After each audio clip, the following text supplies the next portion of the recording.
Modiga bete kutano me shenits kerit nagweli shordeba mani giri daguri adut kharo ikneba srul bezkhval chemi otsneba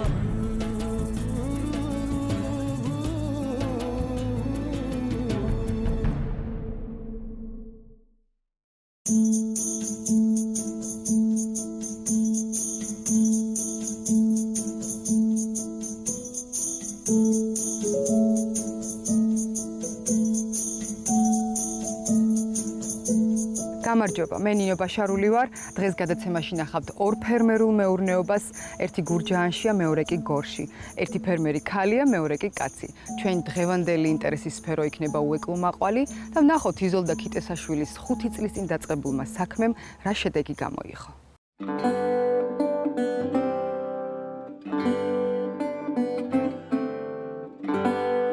ვარ ფერმერი იზოლდი ქიტესაშვილი, 65 წლის. გურჯაანიდან დავიწყეთ იქიდან რომ როცა ეკონომიური გაჭირვება დაიწყო ვარ პროფესიით ექიმი, ჩემი მეუღლე მშენებელი. იმ გაჭირვების წლების შემდეგ მივყევით სოფლის მეურნეობას, მეხილეობას ძირითადად. 2010 წელს გაეროს პროგრამით ქალბატონმა თამარ სანიკიძემ მოგცა უეკლო-მაყვალი სახეობა ჩესტერი. და დავიწყეთ მისი გაშენება. დღეისათვის უკვე გაშენებული გვაქვს 4 ჰექტარზე. არის საკმაოდ სერიოზული დაინტერესება მისი გატანის, მაგრამ რაოდენობას ვერ ვაკმაყოფილებთ. ევროპის ბაზას აინტერესებს მინიმუმ 100 ტონა. ჩვენ 10 და 20 ტონაზე საუბარიც კი არ შეიძლება. ჩვენი პროდუქტი ნამდვილად ბიო არ არის, მაგრამ შეიძლება ეკოლოგიურად სუფთა ვუწოდოთ. ამ პროდუქტით საკმაოდ სერიოზულად არის დაინტერესებული სოფლის მეურნეობის სამინისტრო. საკმაოდ დიდი გამოხმაურება მოსახლეობიდან, სურთ გაშენება. თუ გვერდში დაგვიდგება ჩვენი საქართველოს მოსახლეობა, გააშენებს ამ კულტურას.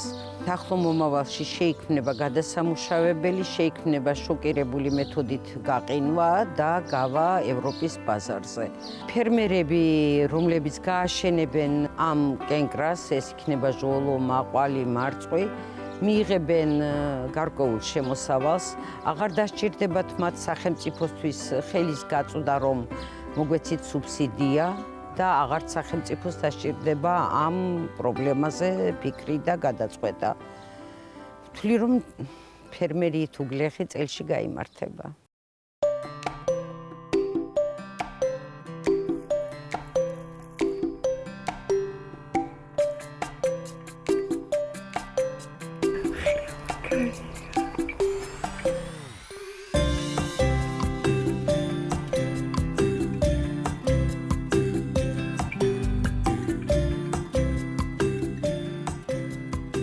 ქალბატონო იზოლდა, მე როგორც ვიცი, უეკლო-მაყვალი შედარებით ახალი კულტურა საქართველოს სოფლის მეურნეობაში. და თქვენ იყავით პირველი, ვინც 5 წლის წინ გარისკადა მოიყვანა უეკლო-მაყვალი საქართველოში, კერძოდ გურჯაანში. როგორ გაამართლა? მართლაც ჩვენ აღმოჩნდით პირველები სამრეწველო დანიშნულებით, რომლებმაც გავაშენეთ უეკლო-მაყვალი. ჯიში ჩესტერია. გაამართლა, ნამდვილად გაამართლა, კმაყოფილები ვართ. დავიწყეთ სულ რაღაც 50 ძირით. შემდგომში ის რაოდენობა, რაც მივიღეთ, ჩვენთვის უკვე ზედმეტი აღმოჩნდა, გავიტანეთ აგრარულ ბაზარზე. ბაზარმა და მოსახლეობამ ძალიან კარგად მიიღო.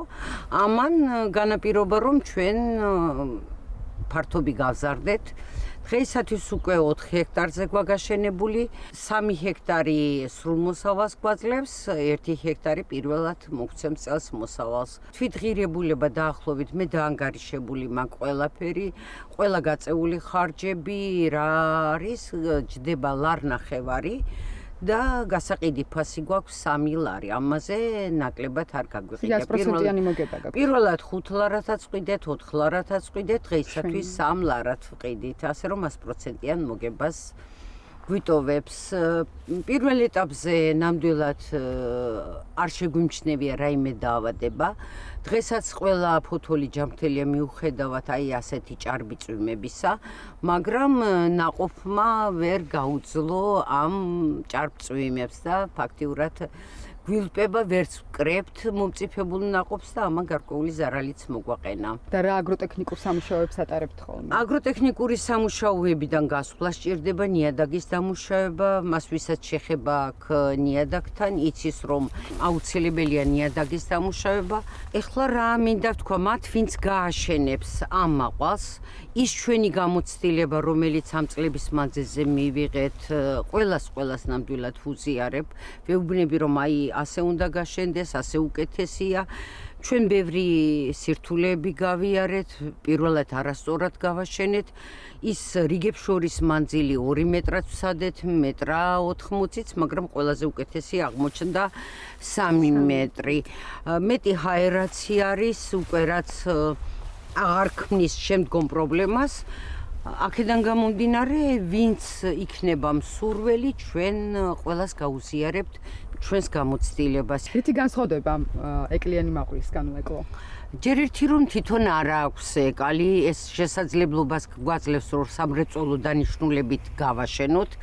მოსავლელად ადვილია, საკრეფად ადვილია, საკმაოდ სერიოზული დაინტერესება, როგორც შემსყიდველების მხრიდან, გაშენების კუთხითაც, ასე რომ თვლი რომ ეს პროდუქტი კენკრა ნამდვილად საქართველოში სერიოზულ ადგილს დაიკავებს და თანაც შეიძლება დიდი კონკურენცია არა, მაგრამ პატარა გაუწიოთ ყურძენს. ქალბატონო იზოლდა, მე დარწმუნებული ვარ, რომ მოგბაძავენ ქართველი ფერმერები და მოაშენებენ თვითონაც უეკლო მაყვალს. რაც უფრო მეტი, მით უფრო კარგი. ნამდვილად.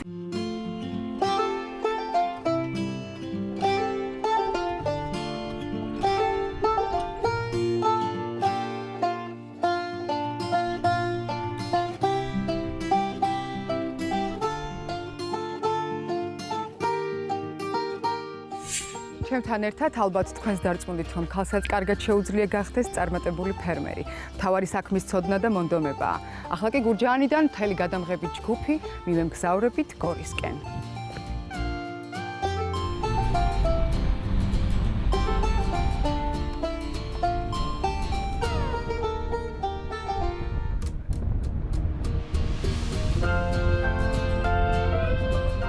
ჩვენ ახლა გორის რაიონის სოფელ სათემოში ვიმყოფებით, რომ დავათვალიეროთ გორისა და ატენის ეპარქიაში არსებული ჟოლოსა და მაყვლის სანერგე მეურნეობები. მასპინძლობას გაგვიწევს გიორგი კიკნაძე, მე ძალიან კარგ განწყობაზე ვარ, მიუხედავად იმისა, რომ ცხელა, ქრის სასიამოვნო ქარი და აბაწავეთით.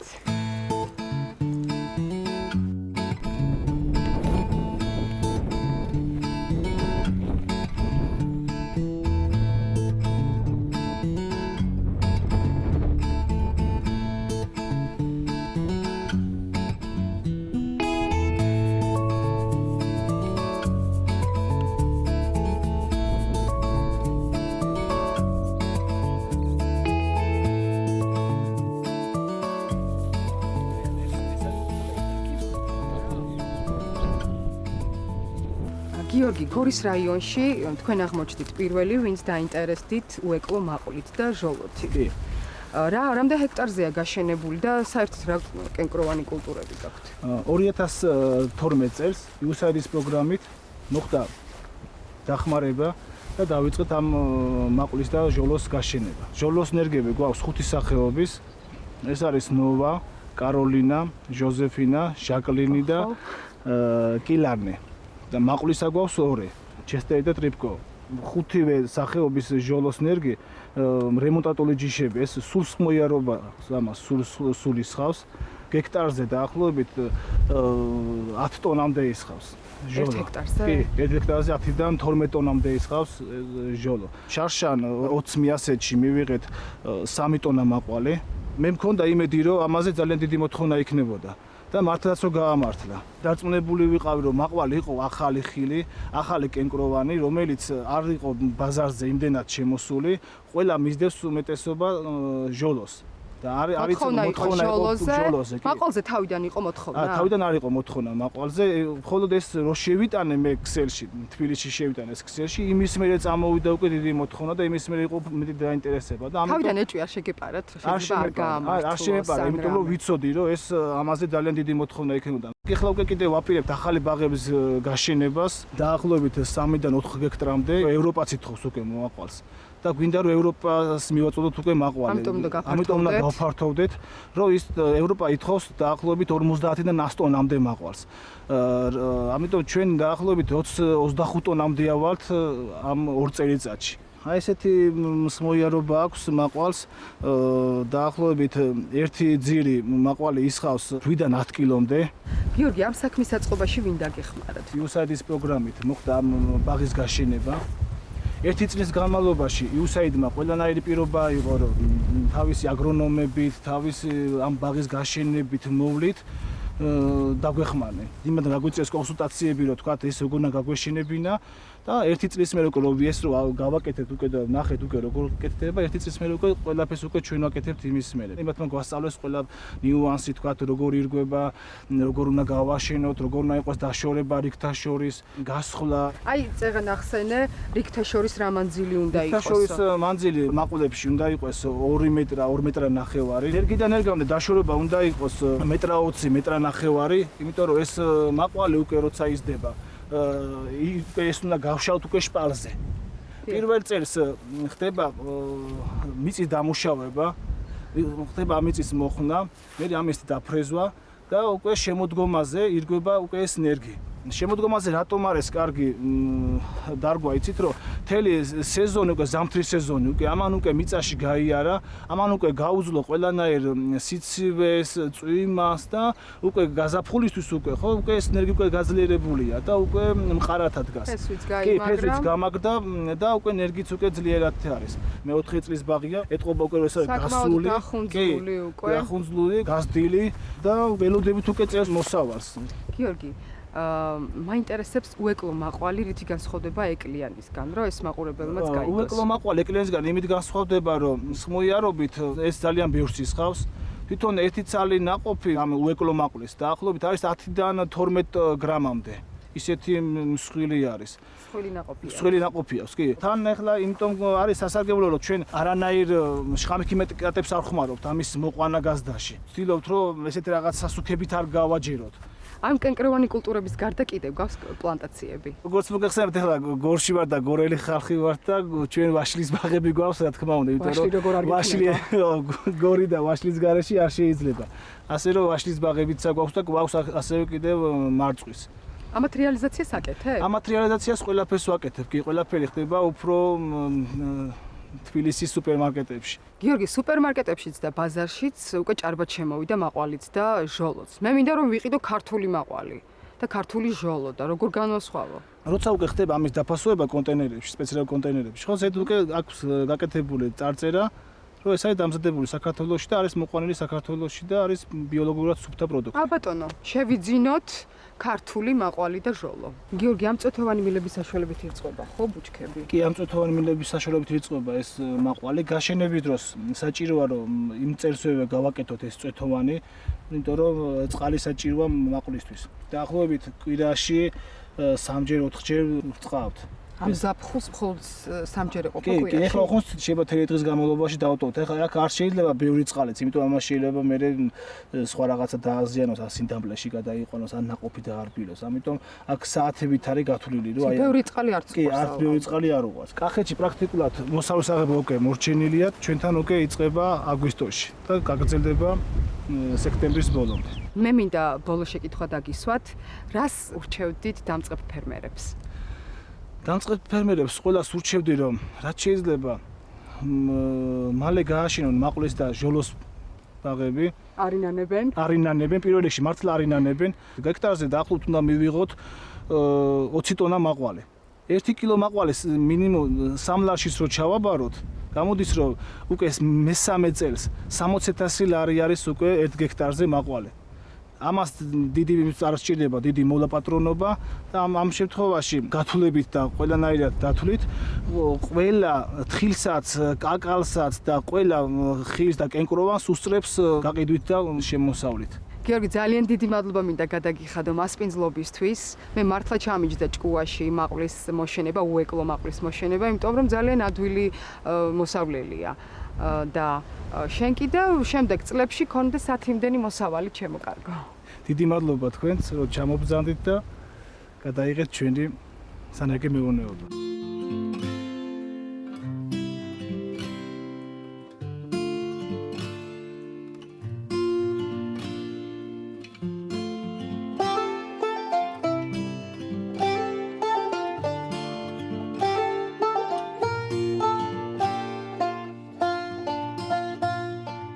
ახლა კი ჩვენი აგროჟურნალისტის სიუჟეტის დროც დადგა, ვნახოთ რა მოგვიმზადა დემეტრე ერგემლიძე. სანამ გურჯაანსა და გორში უეკლო მაყვალსა და ჟოლოს კრეფენ, ახმეტის რაიონის სოფელ ზემო ალვანში მესათბურე ქალები კიტრის მოსავალს იღებენ. ეს სათბური ალვანელმა პედაგოგებმა სულ რამდენიმე თვეა რაც ააშენეს. დამწყები მესათბურეები გაერთიანდნენ, შექმნეს კოოპერატივი და საერთო მიზნის მისაღწევად მუშაობა დაიწყეს. ქალმა ფერმერებმა დასახმარებლად ოქსფამის კონსორციუმსაც მიმართეს. საერთაშორისო ორგანიზაციის კონსულტანტების რჩევების გათვალისწინებით თანამედროვე მეურნეობა შექმნეს და სეზონის დასაწყისში გრანტიც მიიღეს. გავერთიანდით მეგობრები, ერთად მუშაობთ საჯარო სკოლაში, 5 დაქალი ასე ვთქვათ, 15-20 წლის გამოცდილება გვაქვს ერთად მუშაობის და მოგვინდა რაღაც სხვა დამატებით სამუშაო ოთახიდან გამოსულიყავით, ჩვენი სამუშაო ოთახიდან. დავიწყეთ კიტრით და პომიდურით. კიტრის მოსავალი მივიღეთ, პირველი მოსავალი. და ეხლა ეს მოსავალი ალბათ დაახლოებით 2 კვირის განმავლობაში კიდევ იქნება. პომიდორმა დაიწყო ეხლა მწიფობა და ნახოთ ველოდებით შედეგებს. ალვანელი მესათბურეების უპირველესი სურვილი ბიოპროდუქტის მოყვანაა. ფერმერები უარს ამბობენ მინერალურ სასუქებზე და მცენარეთა კვებისა და მოვლისათვის მხოლოდ ბიოლოგიურად სუფთა პრეპარატებს იყენებენ. ისეთებს როგორიცაა ჭინჭრის ნაყენი, ბორდოს ხსნარი და ასე შემდეგ.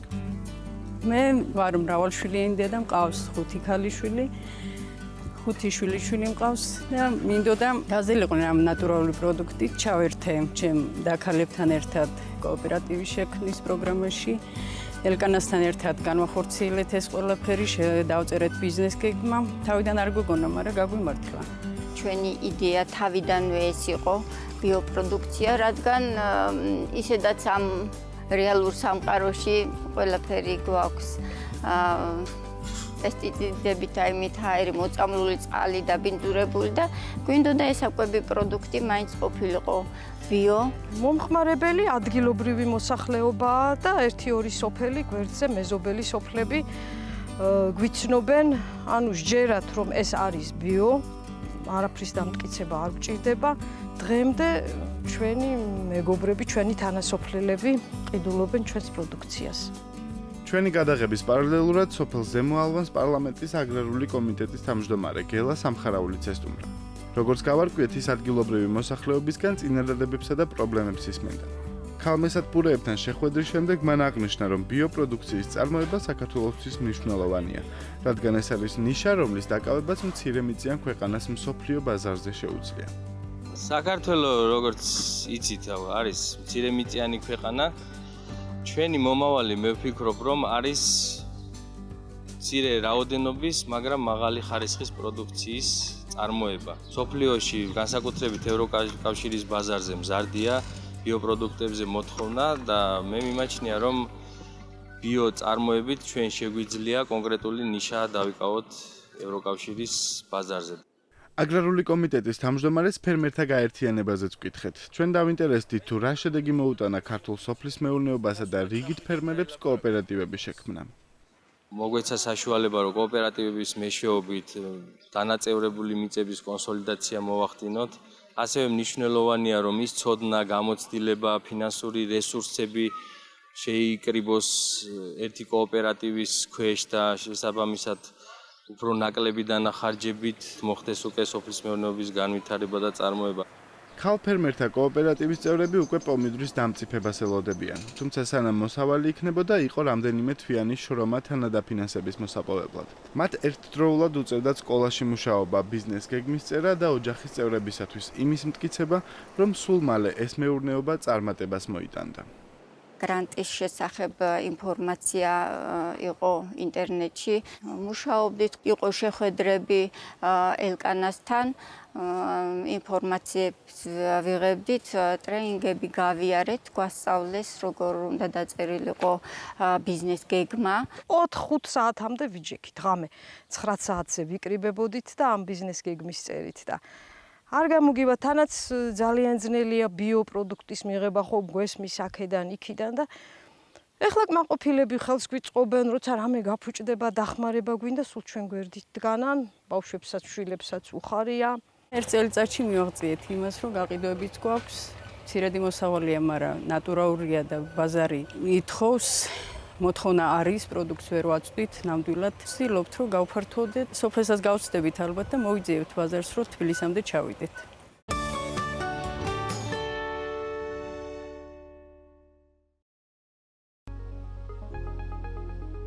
თავთავიანი კულტურების მოსავლის აღების სამუშაოებში აზერბაიჯანული სასოფლო-სამეურნეო ტექნიკა ჩაერთო. მოსავლის რეკორდული რაოდენობისა და უამინდობის მიზეზით გვიან დაწყებული ალოების გამო საქართველოში არსებული ტექნიკა საკმარისი არ აღმოჩნდა. მოსავლის აღების შეუფერხებლად და აგროვადების დაცვის უზრუნველყოფის მიზნით სოფლის მეურნეობის სამინისტრომ დამატებითი კომბაინები აზერბაიჯანიდან შემოიყვანა. ქართველი და აზერბაიჯანელი სოფლის მეურნეობის მინისტრების შეთანხმების საფუძველზე ტექნიკა მოსავლის აღების სამუშაოებში 1 თვის განმავლობაში იქნება ჩართული. ჩვენ გქონდა ოპერატიულად კომუნიკაცია აზერბაიჯანის მთავრობასთან და მათ დიდი მადლობა დახმარებისთვის 30-მდე კომბაინის მოწოდება ხდება ამ დროისათვის, რომელიც გადანაწილდება როგორც ქვემო ქართლში, ისე კახეთის რეგიონში და ეს იმედს გვაძლევს იმისა, რომ ფაქტიურად კამპანია ჩატარდება წარმატებით.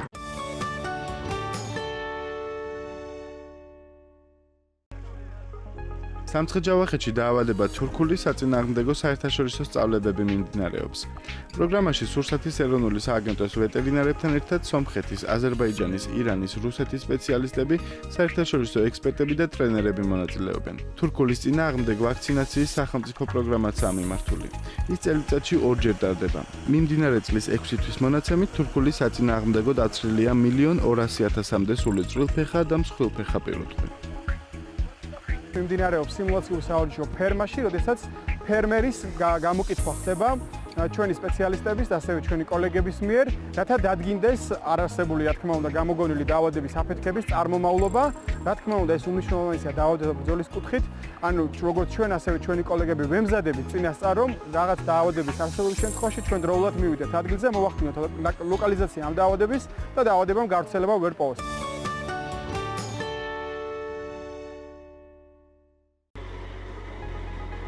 ჩინეთში საფერავისა და ჩინური კერძების შეხამების საღამო გაიმართა. სინძიანის პროვინციის ქალაქ ურუმჩიში გამართულ ღონისძიებაზე სტუმრებმა ქართული ღვინო ისეთ ცნობილ და ტრადიციულ კერძებთან ერთად დააგემოვნეს, როგორიცაა მეიძი მოკუ ჯინიუფე და იხვი პეკინურად. ღონისძიებას ღვინის ეროვნული სააგენტოს თავმჯდომარე გიორგი სამანიშვილი დაესწრო, რომელიც სინძიანის პროვინციაში ვიზიტით იმყოფებოდა. საღამოს დაესწრნენ სინძიანის მედიისა და ბიზნეს სექტორის წარმომადგენლებიც. აღსანიშნავია, რომ ჩინეთის ამ პროვინციაში ქართული ღვინო უკვე 10 წელიწადზე მეტია რაც იყიდება. მიუხედავად იმისა, რომ რაოდენობრივად შესაძლოა აღმოსავლეთის მხარეს უფრო მეტი ქართული ღვინო იყიდება, სინძიანში ღვინის კულტურა და საქართველოს უფრო კარგად იციან. აქ არის ქართული ღვინის რესტორნები, მაღაზიები და ზოგადად ქართულ ღვინოზე საფერავზე აქ უფრო მეტ საუბრობენ.